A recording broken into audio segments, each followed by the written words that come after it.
பார்க்கிற போது எனக்கு ஒன்று தோன்றுகிறது.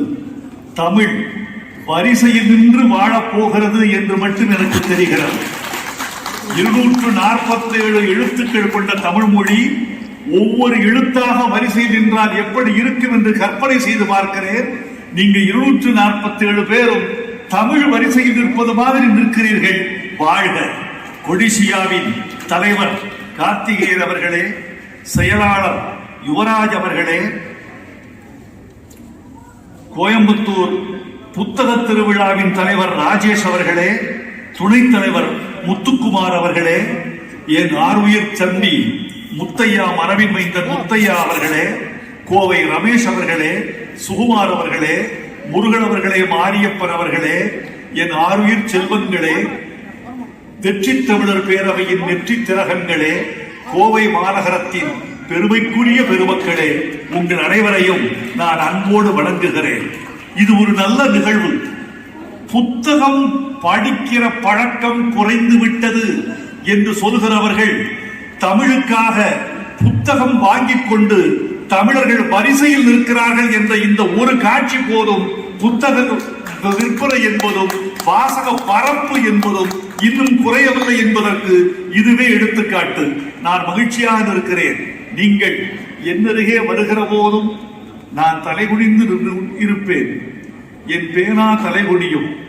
என் பேனா தலைகுனிவதும் நான் புத்தகத்தில் தலைகுனிந்து கையெழுத்திடுகிற போதும் தமிழ் தலைநிமிர்ந்து நிற்கிறது, எங்கள் தமிழ சாதி தலைநிமிர்ந்து நிற்கிறது என்று நினைக்கிறேன்.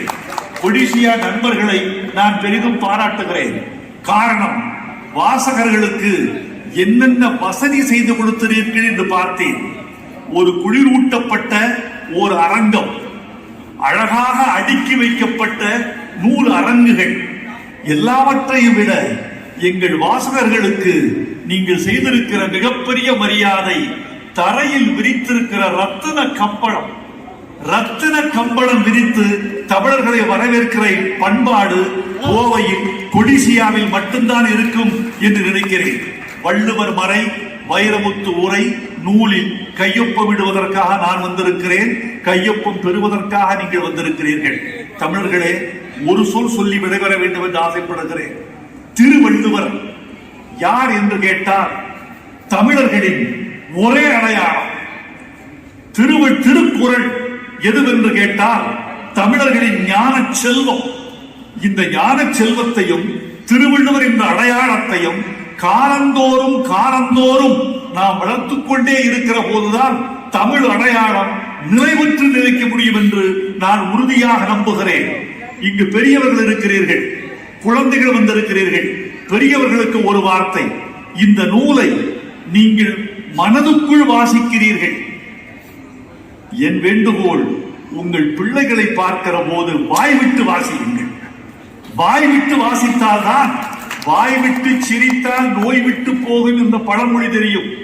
நீங்கள் வாய்விட்டு வாசித்தால் தமிழுக்கு இருக்கிற நோய் விட்டு போகும் என்று நான் நினைக்கிறேன். உங்கள் ஒலி, உங்கள் குரல், உங்கள் மொழி பிள்ளைகளின் செவிகளில் விழட்டும். திருக்குறளை அவர்கள் ஓதட்டும். திருக்குறளை உயர்த்தி பிடிப்பதற்கும் திருவள்ளுவரை உலக அடையாளமாக கொண்டு வருவதற்கும் நாம் செய்கிற ஏற்பாடுதான் இது. இந்த நூலில் நான் எத்தனை கையெழுத்திடுகிறேன் என்று எனக்கு தெரியாது. நான் வருகிற போது பாதி வரிசைதான் இருந்தது. அண்ணாண்டு பார்க்கிறேன், மீதி வரிசையும் நிறைந்திருக்கிறது. நான் ஒன்று சொன்னேன், நான் கையொப்பமிடுவேன். நீங்கள் யாரும் கவலைப்பட வேண்டாம்.